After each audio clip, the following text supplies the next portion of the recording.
सहारा प्रणाम, आपके साथ मैं हूं गरिमा सिंह। जिक्र हम करेंगे राजस्थान में राज्यसभा के रण का। जी हां, जिस तौर पर राजस्थान में राज्यसभा चुनावों को लेकर, आने वाले राज्यसभा चुनावों को लेकर पूरी तरीके से गहमा गहमी का माहौल है। दिल्ली से तमाम बड़े नेता राजस्थान पहुंचे हुए हैं और कल जो पूरी रात का घटनाक्रम है ये भी आपको बता दें। कल देर रात तक अशोक गहलोत ने अपने विधायकों के साथ मीटिंग की और उसके बाद बाहर आकर आरोप लगाया कि बीजेपी विधायकों की खरीद फरोख्त में जुटी है और इसीलिए दो कैंडिडेट्स को खड़ा कर दिया गया है, जबकि उनके पास इस तौर पर मेजॉरिटी नहीं है। तो जो आरोप है अशोक गहलोत का कि विधायकों की खरीद फरोख्त की कोशिशें हो रही हैं और उसके चलते रिजॉर्ट में तमाम विधायकों को ठहराया गया है, जिस पर एक इंटरनल भी कॉन्फ्लिक्ट नजर आ रहा है, उसी पर चर्चा करेंगे। शुरुआत करते हैं।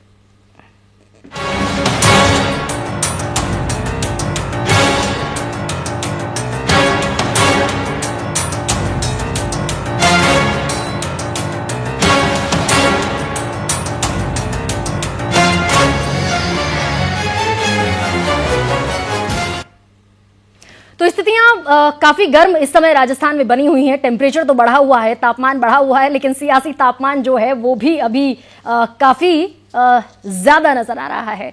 आपको बताएं कि राज्यसभा की 3 सीटों पर राजस्थान में 19 जून को चुनाव होने हैं, लेकिन वोटिंग के तकरीबन हफ्ते भर पहले प्रदेश में खरीद फरोख्त की जो एक का ख्याल है वो जोर पकड़ने लगा है। अशोक गहलोत ने बीजेपी पर निशाना साधा है। आरोप ये लगाया है कि विधायकों को मध्य प्रदेश की तरह 25 करोड़ का लालच दिया गया है और सरकार गिराने की कोशिश चल रही है। तो राज्य में बड़े कैश ट्रांसफर की आशंका भी है, हॉर्स ट्रेडिंग की अटकलें भी हैं और इन सब के बीच विधानसभा में कांग्रेस के मुख्य सचेतक महेश जोशी ने ऑफिशियली एंटी करप्शन ब्यूरो से शिकायत कर दी है, पत्र लिखा है और तमाम तरह की किलेबंदी के बावजूद कांग्रेस को अपने और समर्थक विधायकों के टूटने का डर अब सता रहा है। ऐसे में कांग्रेस प्रदेश अध्यक्ष और उप मुख्यमंत्री सचिन पायलट के सभी विधायकों के एकजुट होने के दावे के बावजूद उन्हें होटल में शिफ्ट कर दिया गया है। पूरे मामले पर बीजेपी भी अब हमलावर नजर आ रही है। पार्टी के प्रदेश अध्यक्ष सतीश पूनिया ने कांग्रेस सरकार से भरोसा उठने का हवाला दिया है, लेकिन चर्चा यह है कि कांग्रेस को समर्थन दे रहे निर्दलीय विधायकों को तोड़ने की कोशिश में जुटी बीजेपी को पूर्व सीएम वसुंधरा राजे के करीबी विधायक झटका देकर गहलोत के साथ जा सकते हैं। अब राजस्थान में राज्यसभा के रण का आगाज हो चुका है, हफ्ता भर बाकी है, लेकिन सवाल यह है कि क्या वाकई बीजेपी ने ऑपरेशन लोटस राजस्थान में भी एक्टिवेट कर दिया है। फिर कांग्रेस की आपसी खींचतान भी इस बीच सतह पर नजर आई है, चर्चा करेंगे। लेकिन हमारे साथ इस समय जुड़ गए हैं ओंकार सिंह लखावत, हमारे साथ फोन लाइन पर मौजूद हैं, जो कि राज्यसभा के कैंडिडेट हैं बीजेपी की तरफ से। ओंकार जी, बहुत स्वागत आपका। जी हाँ, नमस्कार। सबसे पहला सवाल, बहुत गंभीर आरोप है आप पर और बाकायदा एसीबी को चिट्ठी लिख दी गई है ऑफिशियली। देखिए, ना तो हमारे पे आरोप है, ना कोई भारतीय जनता पार्टी का नाम लिखा गया है। ये तो इनके आपसी अपने विधायकों के ऊपर आपस में 2 गुटों में पार्टी बची हुई है। 2 सरकारें चल रही है, एक सचिन जी की सरकार, एक अशोक जी की। ये रिक्शा वाला जानता है, ठेले वाला जानता है, पान पनवाड़ी वाला जानता है कि राजस्थान में 2 सरकारें अलग अलग चल रही है। अब ये इनका आंतरिक अपना बहुत झंझट है, इसलिए ये जाने। और अगर मान लीजिए इनके पास सूचना है तो राजस्थान के मुख्यमंत्री जी नाम बता दे, कौन तो पैसा देने वाला था। कल सारे मीडिया ने पूछा उनके एमएलए सबसे कि भाई आपको किसी ने टेलीफोन किया कि नहीं किया, आपको किसी ने पैसे बताए कि नहीं पैसे नहीं बताए, किसी ने आपसे ऑफर किया ब्राइब कि नहीं वो नहीं किया। तो ये कुल मिला के देखिए बात और है। मैं आपके टीवी चैनल से आज एक बात कहना चाहता हूँ, क्या है, दिल्ली में कांग्रेस का नेतृत्व का वैक्यूम खड़ा हो गया। वहां कांग्रेस बिल्कुल अस्तित्वहीन है, प्रभावहीन हो गई है और इसलिए कमलनाथ जी को मध्य प्रदेश में ठीक है लखावत जी, आपको रोक रही हूँ और आपका कहना यह है कि सीधे सीधे आरोप नहीं है, लेकिन ये जो पत्र लिखा गया है ना एसीबी को, जो लिखा है महेश जोशी ने, ये मेरे पास भी है। अगर आप नहीं तो फिर कौन? ये कोशिश कौन करेगा? सीधे सीधे ठीक है, भले ही इनडायरेक्टली बोला गया है, लेकिन बोला आप ही को गया है।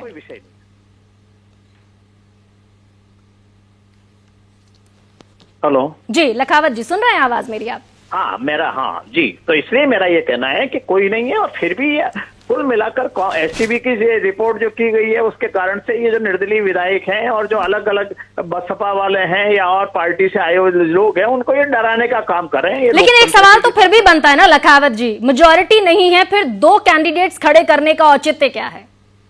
बताइए, आपने कभी युद्ध का अभ्यास देखा होगा? हमारी सेनाएं जैसलमेर में और जगह अभ्यास करती रहती है पूरे 5 साल तक। आप कह सकते हैं चाइना ने अटैक नहीं किया, पाकिस्तान ने अटैक नहीं किया, आप युद्धाभ्यास क्यों कर रहे हैं? हम एक राजनीतिक दल हैं, हमारा काम बराबर 2 सीटें हैं, 2 सीट पे चुनाव, 3 सीटें हैं, हम 2 पे चुनाव लड़ रहे हैं। ये हमारी एक्सरसाइज है, पॉलिटिकल एक्सरसाइज है, एक जीवित राजनीतिक संगठन है। ये हमारा सोचने का विषय है। वो हमको कैसे कह सकते हैं? हाँ, वो अगर हमको ये कहते हैं कि सीटें तो कम थी और ज्यादा कैंडिडेट खड़े कैसे कर दिए, तो 3 सीट है ना, हमने 2 ही तो कैंडिडेट खड़े किए हैं। नहीं, 2 के लिए भी सर मेजोरिटी नहीं है ना। खैर, बहुत शुक्रिया, आपने अपना पक्ष रखा है। बेइंतहा शुक्रिया, आपका समय निकाला आपने। अब पैनल के पास अपने चलते हैं। हमारे साथ वैभव अग्रवाल हैं बीजेपी से, सुरेंद्र राजपूत हैं कांग्रेस से, और संजीव कौशिक हमारे साथ राजनीतिक विश्लेषक के तौर पर इस पैनल का हिस्सा है। सभी का बहुत स्वागत। और वैभव अग्रवाल, अभी जो लखावत साहब ने कहा वो तो हमने सुना ही है, लेकिन फिर भी ये सवाल तो उठेगा, देखिए, कि भाई मेजॉरिटी आपके पास उतनी है ही नहीं कि आप अपने 3 कैंडिडेट्स को राज्यसभा भेज सकें। देखिए गरिमा जी, नमस्कार। और इसमें आश्चर्य की कोई बात नहीं है। आई थिंक ओंकार सिंह ने बड़ा बढ़िया एक नैरेटिव देते हुए अपने को बताया है कि देखिए, हर 5 साल, पूरे 5 साल हम लोग राजनीतिक रस्सी और रस में लगे रहते हैं और प्रैक्टिस करते रहते हैं, कोई दिक्कत नहीं है। अच्छा, जहां तक खरीद फरोख्त की बात है, भाजपा पे पहले भी इल्जाम लगे हैं और आगे भी लगेंगे, क्योंकि भाजपा साफ राजनीति का एक प्रतीक चिन्ह बन चुकी है भारतीय साफ राजनीति का प्रतीक चिन्ह। खैर, सुरेंद्र राजपूत भी हमारे साथ हैं, मुस्कुरा रहे हैं। सुरेंद्र राजपूत, चर्चा में आपको शामिल करते हैं। भाजपा एक साफ सुथरी राजनीति का प्रतीक, बताएं इस पर आपकी टिप्पणी। तो गरिमा, आप ही बता दीजिए, जो आपका जवाब होगा वो मैं जवाब को ओन करता हूँ कि भारतीय जनता पार्टी इस वक्त गोवा से लेकर, महाराष्ट्र से लेकर के, देहरादून से लेकर के और राजस्थान तक, अगर भारतीय जनता पार्टी साफ राजनीति का प्रतीक है तो निश्चित तौर पर भारतीय जनता पार्टी उन सारे अपराधियों के लिए साफ राजनीति का प्रतीक है जो भारतीय जनता में पार्टी में आकर के कहीं ना कहीं साफ सुथरे हो गए हैं। अच्छा, ठीक है सुरेंद्र जी, इसी जवाब की मुझे अपेक्षा भी थी। लेकिन ये जो चिट्ठी है ना, इसमें कहीं लिखा नहीं है आपने जब आगे बढ़कर चिट्ठी लिख दी है एसीबी को और कह दिया है कि भाई अति विश्वस्त सूत्रों से जानकारी में आया है कि कर्नाटक, मध्य प्रदेश और गुजरात की तर्ज पर राजस्थान में भी हमारे विधायकों और हमारा समर्थन कर रहे निर्दलीय विधायकों को भारी प्रलोभन देकर राज्य की लोकतांत्रिक तौर से चुनी गई जनसेवा में पूर्णतया समर्पित सरकार को अस्थिर करने का कुत्सित प्रयास है। पर नाम लिखने में क्यों डर गए आप? सीधे सीधे क्यों नहीं आपने शिकायत की बीजेपी की, अगर ऐसा कुछ ठोस था तो? देखिए, हम लोग भारतीय जनता पार्टी की तरीके से गरिमा अतिवादी लोग नहीं हैं। जितनी हमारे पास सूचना है उतनी हमने पुलिस को सूचना दी, और पुलिस का काम है, एंटी करप्शन ब्यूरो का काम है कि उन सारी सूचनाओं के आधार पर उसका विस्तृत विश्लेषण करना, उसकी जानकारी करना, और वो जो हमने सूचना दी है उस सूचना पर कार्रवाई करना।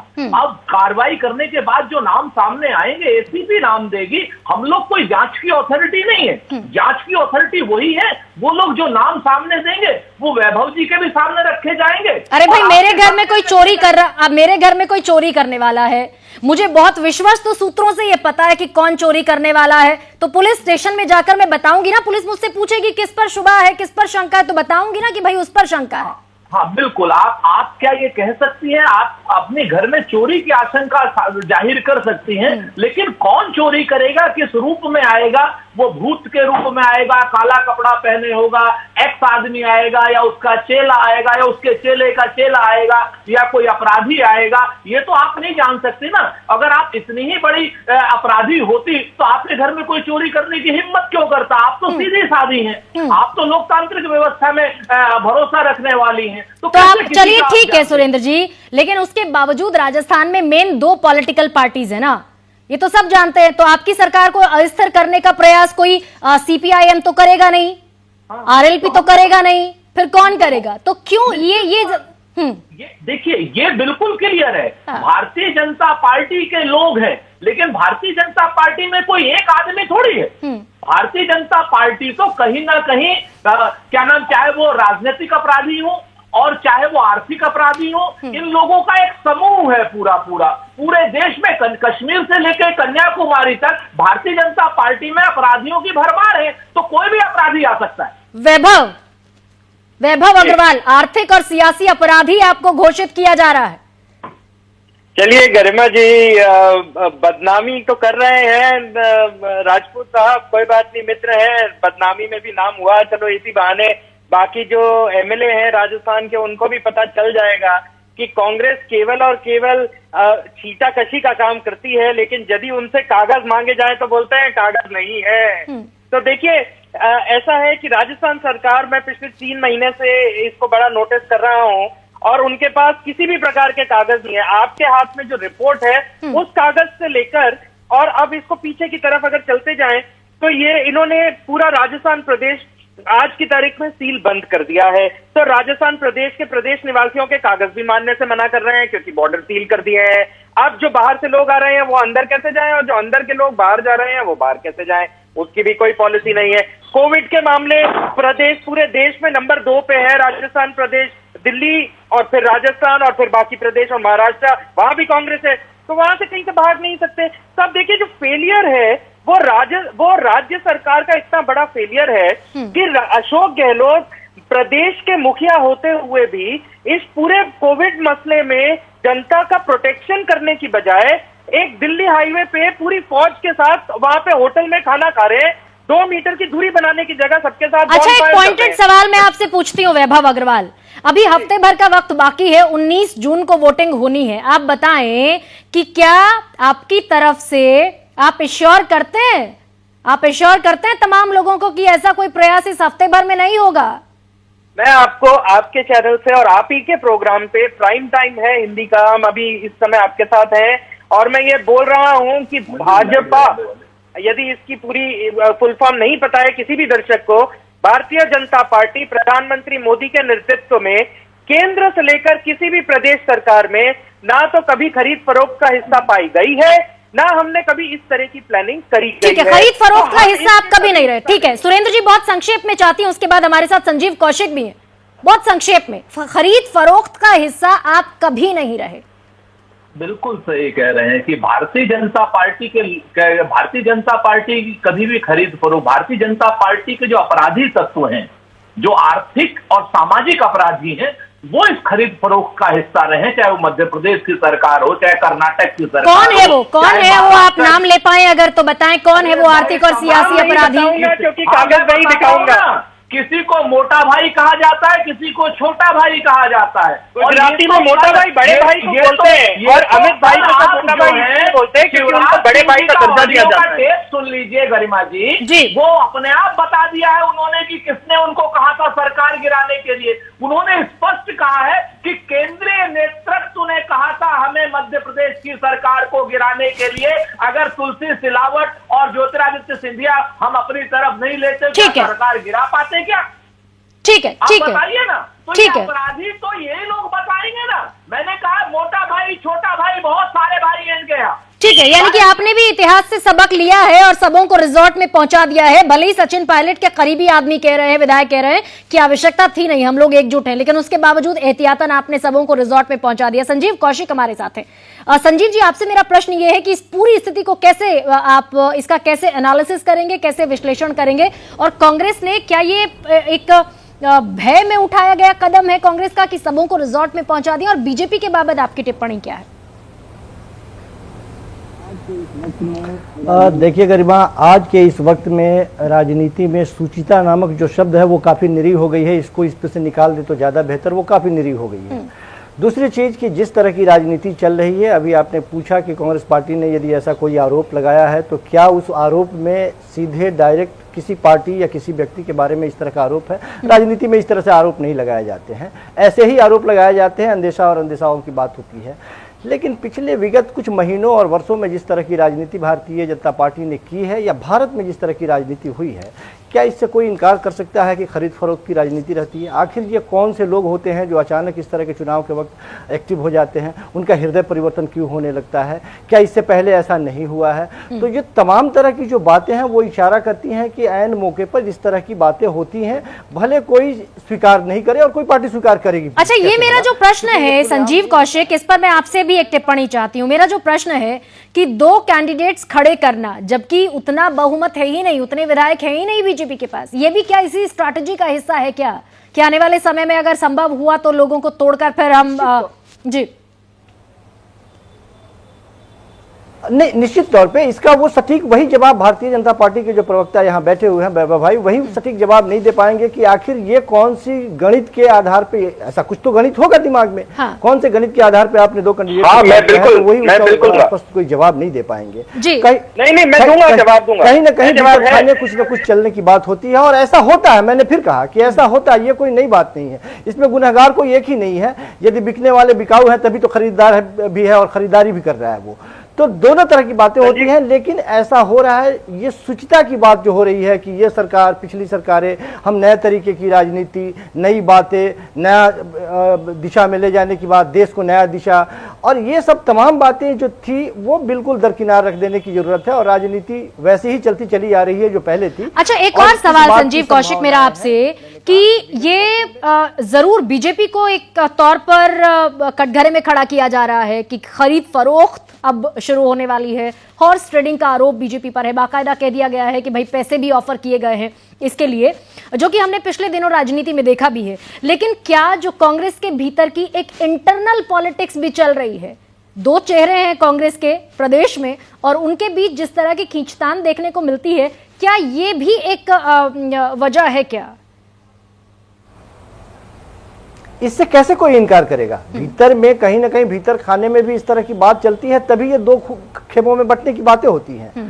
तो कांग्रेस पार्टी की स्थिति यह है कि कांग्रेस पार्टी अपने दौर के, आज के दौर में, हालांकि राज्य सरकारों की बात करें तो कई राज्यों में वो मजबूत भी हुई है पहले की अपेक्षा, लेकिन अभी जो दौर है वो मजबूत, एक हम ये नहीं कह सकते कि मजबूत नेतृत्व, लेकिन कहीं ना कहीं जो उम्मीद हम रखते हैं, एक विपक्ष से उम्मीद रखते हैं, चाहे राज्य सरकार में यदि वो सत्ता में है तब, या केंद्र में हम विपक्ष की जो भूमिका देखते हैं, उसमें कांग्रेस पार्टी अपने आप को मजबूती से खड़ा करती हुई नहीं दिखाई देती है और कई बार गलती होती है। और दौर जो चल रहा है वो कांग्रेस पार्टी में आज के दौर में सुरक्षात्मक नहीं, आपको आक्रामक रुख अपनाने की जरूरत है। और अभी भी हम देख रहे हैं कि लगातार कोशिश तो हो रही है, लेकिन जो मन के मुताबिक रिजल्ट निकलना चाहिए वो रिजल्ट आता हुआ नहीं दिखाई दे रहा है। और भारतीय जनता पार्टी इन सारे, जिसके बारे में नैतिकता की बातें जो करी जा रही, सारे तिकड़मों के बावजूद वो दम खम ठोकते हुए आगे जाते हुए दिखाई दे रही है और लोगों के बीच में ये परसेप्शन डालने में। अच्छा, राजस्थान में अभी की स्थिति के मुताबिक किसका पलड़ा भारी देख रहे हैं आप? देखिए, सबों के बावजूद मुझे ऐसा लगता है कि कांग्रेस पार्टी इसमें सुरक्षित है। और ये एक कई बार राजनीति में इस तरह की प्रेशर बनाने की भी बात की जाती है, लेकिन कांग्रेस पार्टी अभी मजबूत स्थिति में दिखाई दे रही है, लेकिन राजनीति में कुछ कहा नहीं जा सकता। सुरेंद्र जी, कितनी मजबूत स्थिति में आप खुद को अभी देख रहे हैं? क्योंकि मध्य प्रदेश में भी हमने अभी देखा, तकरीबन 2-2.5 महीने पहले हमने देखा, पूरी घेराबंदी के बावजूद कोविड-19 से लड़ाई अलग अलग लड़ी जा रही थी और दूसरी तरफ एक लड़ाई और लड़ी जा रही थी पर्दे के पीछे। उसके बावजूद आपको शह और मात के इस खेल में मात खानी पड़ी। हाँ, निश्चित तौर पर हम आपराधिक गतिविधियों के द्वारा हारे हैं गरिमा, और हमने कहा ना कि हम अपनी उस हार को, मध्य प्रदेश की हार को स्वीकार करते हैं कि क्योंकि हम लोकतंत्र के प्रहरी और लोकतांत्रिक मूल्यों के प्रहरी थे, और इन लोगों ने लोकतंत्र को ताक पर रख करके धनतंत्र और शाहतंत्र की जितनी बातें की हैं, निश्चित तौर पर हम उसमें हारे हैं। और हम अपनी हार को स्वीकार करते हुए उनसे हम सबक भी ले रहे हैं और सीख भी ले रहे हैं। लेकिन अच्छा सुरेंद्र जी, ये भी तो बताइए ना, आप ही के भीतर के लोग हैं ना, वो आप ही के भीतर के लोग हैं जो उनके प्रलोभन पर चले जा रहे हैं, यानी कि इंटैक्ट तो आप नहीं है ना, कमी तो खुद के भीतर है, संगठन के भीतर, पार्टी के भीतर, काडर के भीतर, पदस्थ लोगों के भीतर।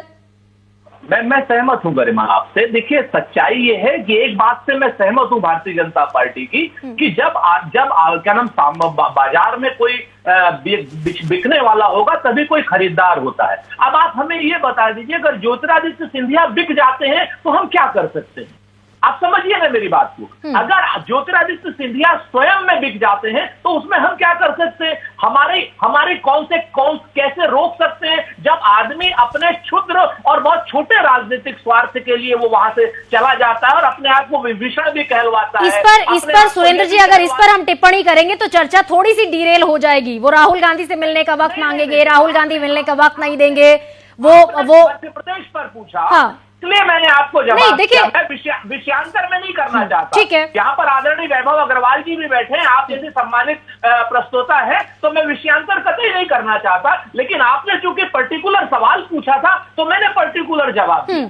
नहीं तो ये इंटैक्ट रखने की जिम्मेदारी तो कांग्रेस पर खुद पर है ना सर। हाँ, निश्चित तौर पर, और कांग्रेस अपना काम कर रही है। हाँ। और राजस्थान में कोई भी बिकाऊ नहीं है, ये भी हम आपको जिम्मेवारी से कह रहे हैं। ठीक है। और एक चीज हम पूरी जिम्मेवारी से आपसे कहते हैं कि राजस्थान में आपको हो सकता है कि उल्टे कुछ आश्चर्यजनक परिणाम मिले। हाँ। आप देखिए ना कि जो निर्दलीय विधायक क्या नाम वसुंधरा जी के समर्थन में है, उनके उस पर भी आप देखेंगे वैभव जी को बड़े आश्चर्य होगा किसी समय। ऐसी बात नहीं है कि लोकतंत्र के मूल्यों के प्रहरी लोग इस वक्त जिंदा नहीं है, वो थोड़े से कम है, दिखते कम है, अपराधी लोग होते कम है, लेकिन दिखते ज्यादा है। जी तो ठीक है, ठीक है जितने वैभव अग्रवाल, अभी और दो सवाल आपके लिए हैं, अभी दो सवाल आपके लिए हैं। पहली बात, अभी सुरेंद्र जी ये कह रहे हैं कि राजस्थान में कोई बिकाऊ नहीं है।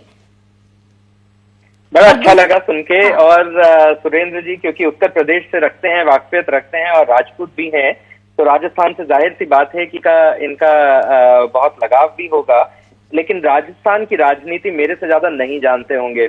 और मैं आपको बताऊं, राजस्थान में जो हमारा रण शौर्य होता है, यानी जो हमारा राजस्थानी होता है, वो कभी बिकता नहीं है पैसे के बल पर। उसको आप पैसे और रत्नों के बल पे नहीं खरीद सकते, लेकिन उसको आप प्रेम और आपसी रिश्तों के ऊपर, और जो इन प्रिंसिपल रिश्ते होते हैं, यानी कुछ गलत होता देखता है राजस्थानी तो वो उछल जाता है, वो कहता है ये सही बात नहीं है, तो उसके बेसिस पे आप उसको अपनी ओर आकर्षित कर सकते हैं।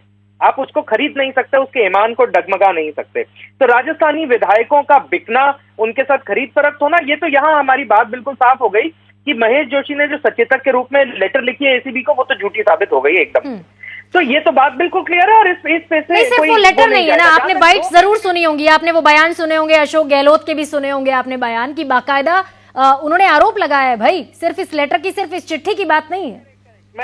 मैं बताता हूं आपको उसकी हिस्ट्री क्या है। अब प्रॉब्लम क्या है, देखिए, जो खेमे हैं और जो कांग्रेस के राज्यसभा के नॉमिनीज हैं, उनसे विधायकों का बहुत ज्यादा मुठभेड़ है राजस्थान में।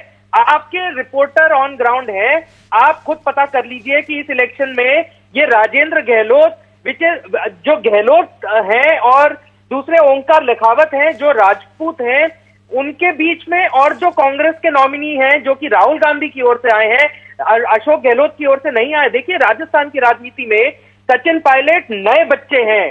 देखिए, मेरी कई बार उनके साथ डिबेट हुई है टीवी पे, और मैं आपको बताऊं, मैं उनको आज से नहीं, मैं बहुत पहले से जानता हूं। सचिन शायद मेरे से 1 साल छोटे हैं, ठीक है। सचिन पायलट की मर्जी के बिना जो कैंडिडेट खड़े हुए हैं, उनका मनमुटाव कांग्रेस कवर करने की कोशिश कर रही है, क्रॉस वोटिंग का नाम इल्जाम लगाते हुए। क्योंकि जो कैंडिडेट आए हैं, राजस्थान की राजनीति अशोक गहलोत चलाते हैं, राजस्थान की राजनीति सोनिया गांधी या राहुल गांधी नहीं चला सकते, क्योंकि राजस्थान की राजनीति केवल एक राजस्थानी ही चला सकता है। तो वो इसमें गांधी आ ही नहीं सकते। मैंने तो कटाक्ष के रूप में कल ट्विटर पे भी लिखा था अशोक जी को ट्वीट करते हुए, जब ये एसीबी की लेटर आई थी, मैंने कहा अरे अशोक जी आप कहां फंस रहे हैं। और मैं सुरेंद्र सिंह जी से भी रिक्वेस्ट करूंगा कि हल्के नोट पे बोलते हुए कि राहुल गांधी को राजस्थान भेज दो, सब ठीक हो जाएगा, सब पता चल जाएगा, दूध का दूध पानी का पानी है। तो इसके अंदर तो राजस्थान में इल्जाम लग ही नहीं सकता। जहां तक 2 कैंडिडेट का इल्जाम है कि हमारे पास नंबर नहीं है और हम फिर भी 2 कैंडिडेट दे रहे हैं। हाँ। देखिए, ऐसा है कि राजनीति में, और संजीव जी मानेंगे इस बात को, राजनीति में सबकी एम्बिशंस होती हैं, सब आगे बढ़ना चाहते हैं। फॉर एग्जाम्पल, हमारे देश में जब डेमोक्रेसी का यही तो बहुत जबरदस्त मतलब है कि जब देश का राष्ट्रपति का चुनाव होने वाला होता है, तो मैं और आप गरिमा जी नामांकन भर के खड़े हो सकते हैं। हमारे पास तो 2 लोग भी नहीं है ना, 2 एमएलए एमपी नहीं है, तो हम कैसे उसको इलेक्शन में जीत जाए। लेकिन क्या होता है, राजनीतिक परिप्रेक्ष्य में सबकी आकांक्षाएं होती हैं और सब चाहते हैं, नाम बदनाम ही सही, नाम तो हुआ। तो इसके अंदर कोई इसमें आश्चर्यचकित होने की बात नहीं है। मैं तो कहता हूं संजीव जी को भी खड़ा होना चाहिए, और अगर मौका लगे, मेरे पास तो समय नहीं है, तो मेरे कागज भी लगा दो, मैं भी खड़ा हो जाता हूँ, तो इसमें कोई दिक्कत ही नहीं है। सुरेंद्र जी, तो इसमें तो सब राजी है, खुशी है। सुरेंद्र जी बताएं, जवाब दिलचस्प दे रहे हैं वैभव अग्रवाल अभी। गरिमा जी, एक बड़ा पुराना शेर है कि समंदर ये तेरी खामोशी कुछ और कहती है, मगर साहिल पे टूटी कश्तियां कुछ और कहती हैं। और मेरी आंखों ने देखे इस शहर के कई मंजर मगर अखबार की सुर्खियां कुछ और कहती हैं। वैभव जी करीना ने लखनऊ वाली बात। ये वैभव जी ने बड़ी चतुराई से सारा उन अशोक गहलोत साहब को भी नाराज कर दिया, सचिन पायलट साहब को भी नाराज कर दिया, सबको इन्होंने कह दिया कि सिर्फ राजस्थान में अगर कुछ है तो भाजपा के वो कुत्सित नेता है। लेकिन आप दोनों लोगों के बीच बहुत सारे डिफरेंसेस होने के बावजूद कुछ ऐसी भी चीजें हैं जो एक जैसी हैं, यहाँ पर मतभेद नहीं है। और वो चीज वो है कि वैभव अग्रवाल भी कह रहे हैं कि राजस्थान में कोई बिकाऊ नहीं है और सुरेंद्र राजपूत भी कह रहे हैं कि राजस्थान में कोई बिकाऊ नहीं है। फिर बचा क्या? गरिमा, मैं आपसे बड़ी जिम्मेवारी, इसीलिए तो कहता हूँ कि जैसे कोरोना काल में कहा गया ना कि कोरोना की बीमारी का कोई इलाज नहीं है, सतर्कता ही बचाव है। किसी को भी हो सकता है ना कोरोना। आप सतर्क नहीं रहेंगे, अपने हाथ नहीं धोएंगे तो आप अपने, ठीक है, आप बता दीजिए आपकी तैयारी कितनी है? आपकी तैयारी मुकम्मल है ना? हाँ, हमारी देखिए हमारी तैयारी मुकम्मल है और ये लोग मुंह की खाएंगे, ये भी हम बता दें। और जिस तरीके से उन्होंने सचिन पायलट साहब को बच्चा कहा ना, तो मैं आपको बता दूं कि वैभव अग्रवाल जी, जो राजनीति में एक कक्षा में अगर एक आदमी 12 साल रहता है तो वो बड़ा नहीं माना जाता। जो समय से अपनी कक्षाओं को जंप करता रहता है वो जीनियस होता है और वो बड़ा माना जाता है। जी, मेरा कहने का मतलब ठीक है, वो अशोक गहलोत की राजनीति को वास्तव में बच्चे। ये जो अहंकार आपको अमित शाह जैसे लोगों ने दिया है ना, इस अहंकार को छोड़ करके राजनीति की जाती है। जनता के मुद्दों पर राजनीति कीजिए और जनता के मुद्दों की पार्टी में ये कोई कभी नहीं है। सचिन पायलट वैभव जी, देखिए बीच में मत बोलिए। नहीं, मैं सिर्फ एक बात कहने, पॉइंट प्रेजेंट करने की कोशिश कर रहा हूँ।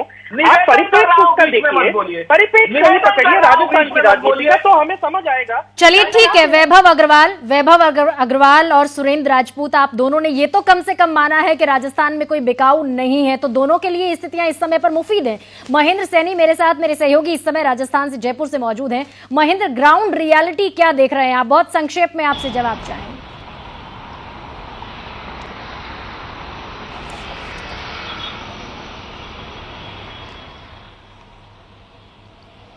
सुन पा रहे हैं महेंद्र मेरी आवाज? महेंद्र तक आवाज हमारी नहीं पहुंच रही है, लेकिन महेंद्र सैनी लगातार पल पल की खबर पर, अपडेट पर नजर बनाए हुए हैं। और कल देर रात तक जो मीटिंग चली उस पर भी महेंद्र सैनी ने हमको रिपोर्ट भेजी थी और आज शाम को भी विधायक दल की एक बैठक होनी है, अशोक गहलोत जिसकी अध्यक्षता करेंगे। कुल मिलाकर अभी एक हफ्ते भर का समय बाकी है और ये जो राजस्थान में राज्यसभा का रण है, इसमें कांग्रेस के आरोप क्या सही सिद्ध होते हैं या फिर बीजेपी जिस तौर पर अपना बचाव कर रही है वो बात सही होती है, इस पर नजर रहेगी। 19 तारीख को चुनाव है। बड़ी बहस में इतना ही, इजाजत दीजिए, सहारा प्रणाम।